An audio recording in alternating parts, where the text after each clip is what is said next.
Well, hello there, you're watching the press preview. A first look at what is on the front pages. Time then to see what's making the headlines with the FT's Deputy Opinion Editor, Miranda and the Times columnist and leader writer, Sebastian Payne. Welcome and lovely to see both of you. Lots to talk about, no doubt. Let's take a look at the front pages, shall we? Kicking off with The Guardian. The White House meeting between Prime Minister Sir Keir Starmer and US President Donald Trump is on several front pages, including The Guardian, which says that US workers mining minerals in Ukraine would be the best protection against further Russian aggression. Miranda's paper, The Financial Times, says President Trump has dashed any hope that America would provide any military cover for European troops used as peacekeepers after any deal with Russia. The Express hails the promise of what Mr. Trump described as a great trade deal for Britain. Now it's left the European Union. The Telegraph says the president has backed the Prime Minister on his plans for the future of the Chagos Islands. In fact, the two men seem to get on so well, the Daily Mail describes their relationship as an unlikely bromance, while the Eye says charmer Starmer pulls off a diplomatic win at the White House. The Sun pictures Donald Trump with his royal invitation to a state visit to the UK with the headline, Special Delivery. Meantime, the so far unexplained deaths of Hollywood legend Gene Hackman and his wife is the top story for the Metro, the headline, Mystery of Hackman Deaths. And finally, a warning to parents from the Star. Peppa Pig's mummy is expecting another piglet. Explained that to Big Sister before the watershed. We're after the watershed. It's fine, isn't it? For everything now. We might come back later to that one. Anyway, Miranda, Sebastian, welcome to you. Goodness me, what happened? Extraordinary. Let's take a look at the Eye. Charmer Starmer pulls off a diplomatic win. The Daily Mail as well. What an unlikely bromance. Miranda.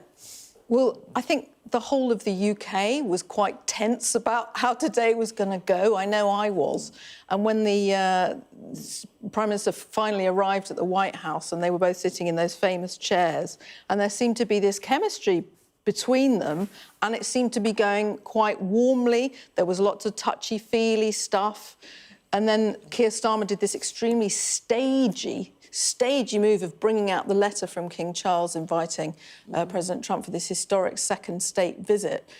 After that, it all just seemed to go better and better. I mean, Trump was saying really interesting things across the board. We'll come to some of the question marks over how good all this will turn out to be, you know, in terms of the detail. But it went better, I think, than Number 10 really could have hoped in terms of the diplomacy and cementing that close relationship. Because, of course, once you've built that warmth, you stay as tight as possible to your ally of whom you have doubts. I mean, the whole thing could There was a nice moment when he was pausing as he was reading it, and the whole room was sitting there, like, you know, watching, checking if there was a signature, because otherwise it's not as good, he was saying, wasn't he? But, you know, it was a good idea, and it was well delivered. The other good idea was talking about being a winner. You know, if you don't win, you can't deliver. You know, Trump likes winners. There were some bits that Downing Street had stuck in which were going to play well. We both want to deliver for working people. I thought that was an absolutely extraordinary piece of script. I thought he was going to sort of say, our mission is to grow the economy and reduce inflation or have it was so on message. I mean,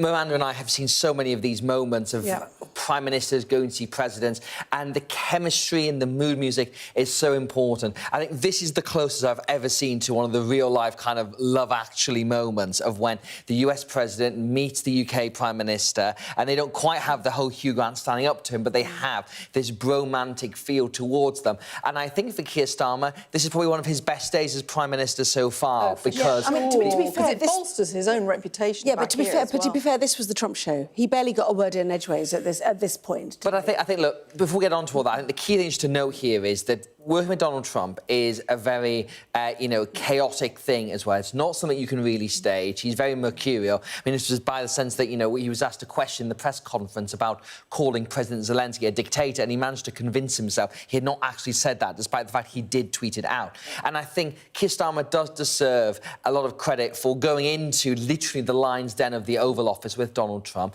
getting his message across, getting the good feelings, and also creating a huge torrent of news. So I imagine that a lot of this is the Prime Minister. It's also our new man in Washington, Peter Mandelson, who's been there for about 6 weeks, and he was basically tasked by the Prime Minister and the Foreign Office to smooth the way, and I think he'll be raising himself a nice big gin and tonic or glass of wine tonight, because really, I think that's as good as it could have been expected. Yeah, master of the dark arts, as we know. Wargaming, we were told in Downing Street, possibly also when he arrived at the UK Embassy in Washington. The only uncomfortable moment for me, I don't know how you felt about it, was one of the first questions where, you know, he was asked what did the King feel about the prospect of losing one of his realms and Canada becoming a 51st state of America, which I'm not sure Starmer answered as well as he could have done. But that was clearly one that was not wargamed. That was quite a curveball. Quite clever, though, to respond by saying, you're trying to put distance between us. We couldn't be closer. But, of course, it is. You know, Trump is such an unpredictable character that he will and has say things that are very uncomfortable for the UK government. And, of course, you know, we were discussing, weren't we, Seb, a lot of the positive things that have happened today could evaporate. Yeah. That's really important to remember. I think it's really important that what Trump says today might not be what Trump says tomorrow or in a week or a couple of months' time. But if we are judging purely on the mood music and the substance of what it says now, then it is good. But I think when it comes to the more controversial things, particularly when it comes to Ukraine and trade deals and all the rest of it, it is going to get, you know, the substance is going to be what gets signed, what deals actually get done. And what happens, obviously, when Donald Trump comes for his historic second state visit. Yes, and if you forget you've called Zelensky a dictator, possibly you forget that you mentioned the word trade deal, though other people are involved, J.D. Vance, for example, and the US Treasury Secretary as well. Anyway, nuts and bolts, let's talk about that, shall we now, including Ukraine. The big mission there was what overall backstop or security guarantees could the US be employed to bring should there be a ceasefire, a peace deal, and should there be boots on the ground, for example, by UK forces? And again, not much on offer, it seems. No, and of course, Starmer's visit today followed Emmanuel Macron, France. Before that, the two European powers who have said that they will step up militarily if needed, but relying on that, you know, military security backstop from America. And, you know, there was another uncomfortable moment, actually, Anna, when Stump slightly teased Keir Starmer and said, could you take on Russia yourselves? Yeah. Because, of course, the reality is America's military might is what's been protecting the rest of the Western world for decades. And we have got too used to it. And we were sort of sitting on their laurels. Totally. So it's a really, really difficult moment. And actually, under questioning, it did come out that Trump does not want to have a military presence, really, as part of the guarantee process for any peace deal that he strikes with Zelensky. But he feels that business interests in Ukraine mining these minerals will be enough to deter Russia from any further aggression. But is that really enough? And actually, the close questioning from my colleague George Parker and others in the Oval Office, you know, that there are problems there.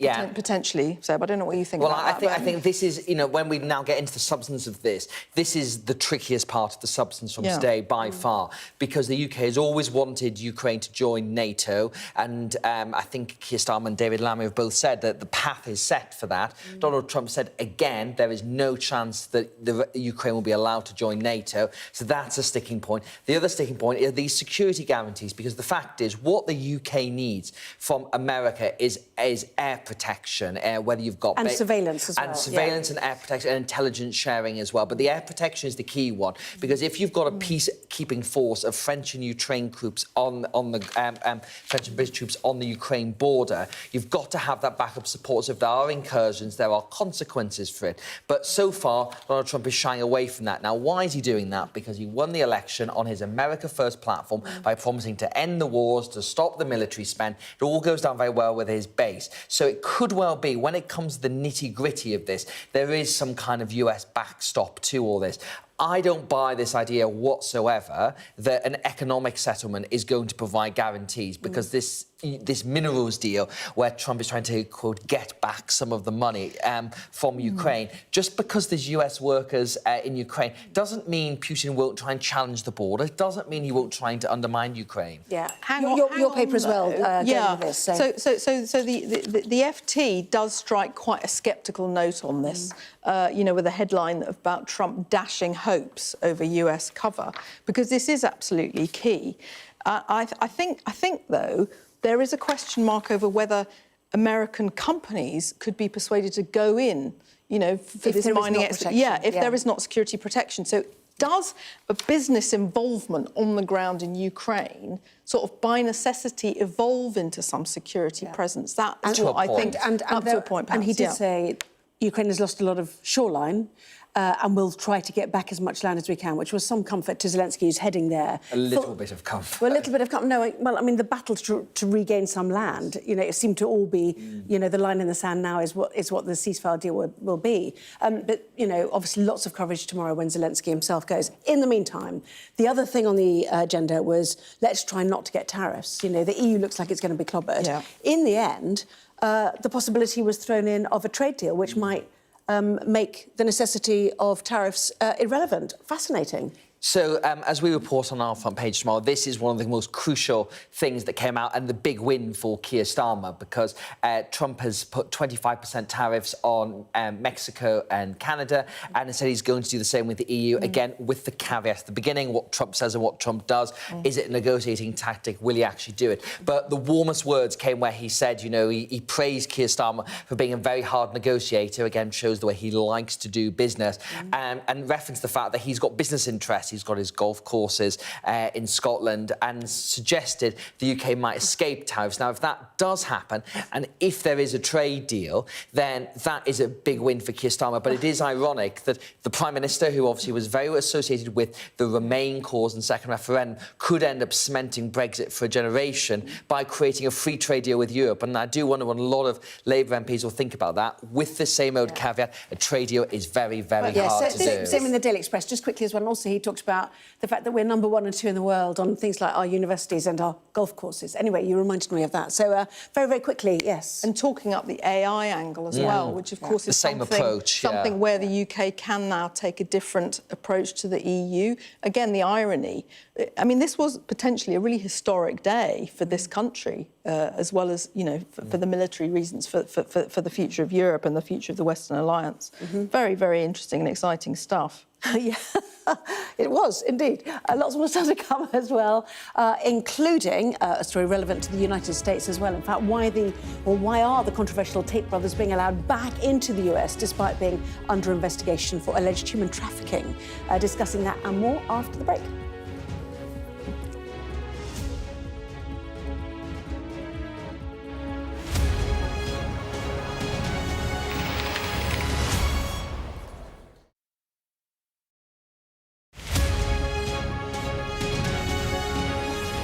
I'm Greg Milam, and I'm Sky's chief North of England correspondent.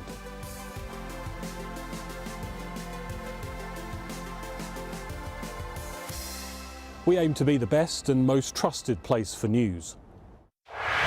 We're trying to see as much as we can. We start with breaking news. Historic day here today. The golden age of America begins right now.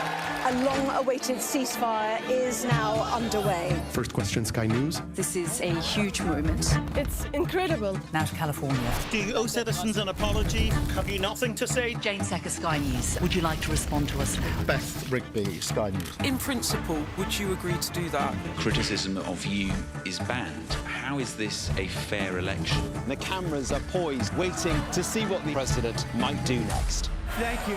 Thank you all. I'm James Matthews, and I'm Sky's US correspondent, based here in Washington, D.C. I've covered some of the biggest stories in the world. I'm Deborah Hames, Sky security and defence editor.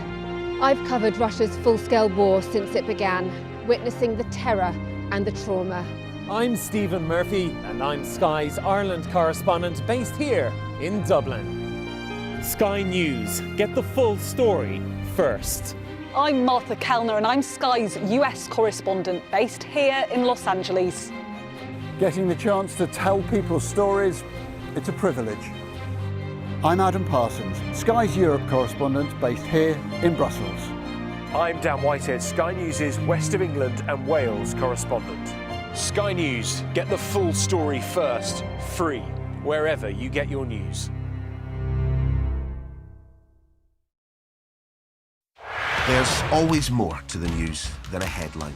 We want to discover, to delve a little deeper, to find out what's really going on. Explanation, analysis, the people. at the heart of every story. I'm Neil Patterson, and this is the Sky News Daily Podcast. So, by the end, we'll hopefully all understand what's going on in the world just that little better. Available wherever you get your podcasts. We are under Israeli military restrictions in terms of some of the things that we can film, but it's important to be in there. What a slow drive for the president as he approaches his golf club. 4 more years! Free wherever you get your news. I'm Mark Stone and I'm Sky's correspondent based here in Washington, D.C.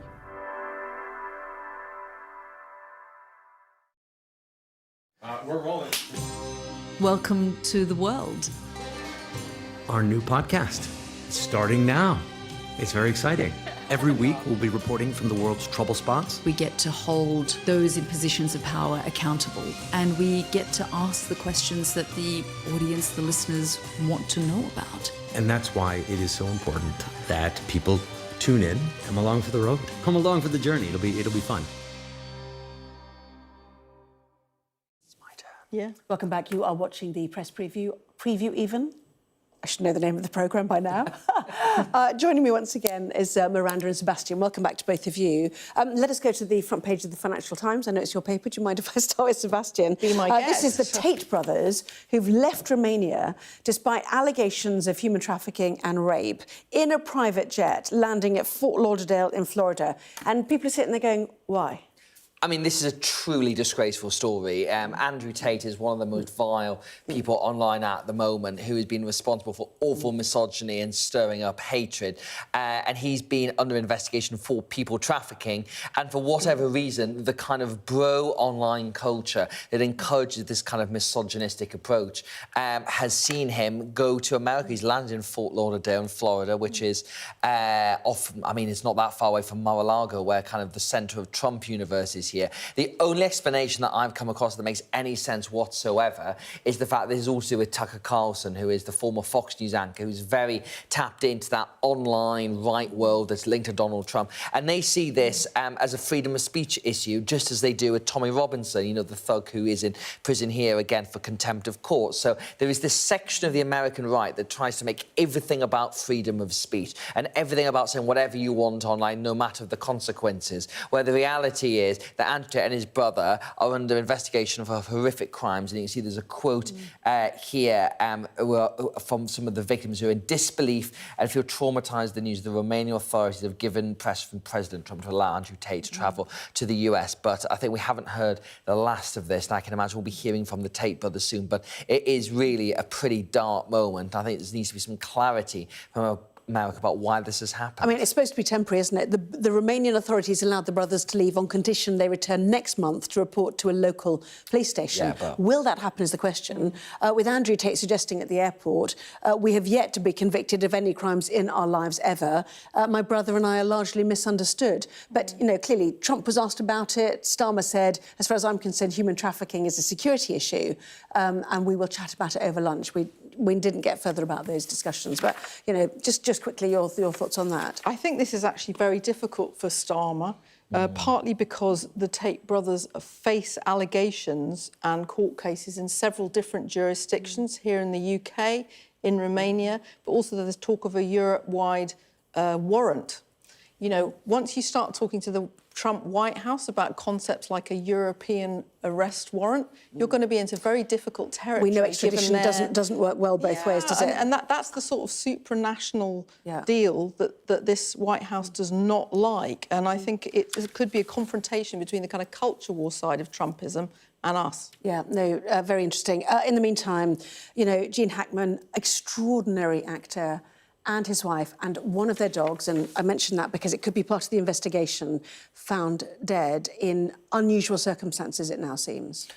Indeed, that Gene Hackman was 95 years old and was acting until very recently as well in films. And I mean, looking back at his lengthy career, it was really extraordinary. But there's a lot of questions about what happened about his deaths, to the extent that they've said they are going to open a formal investigation into this. And as the Metro says tomorrow, that pills were spilled in the bathroom where Starr's spouse was found, and they may have been there for several days. But yeah, it's very, very sad that he's both died, and also these awful circumstances. And his much younger wife. I mean, you can see that obviously somebody of 95 is getting towards the end of their life, not her. So what happened there? It's very unclear. Miranda, Sebastian, thank you very much indeed. Thank you. We will see you for more in the 11. Our press preview will continue then. Donald Trump accepts an invitation from the King for a second state visit to the UK. Hints at a UK tariffs and trade deal. All of that to come.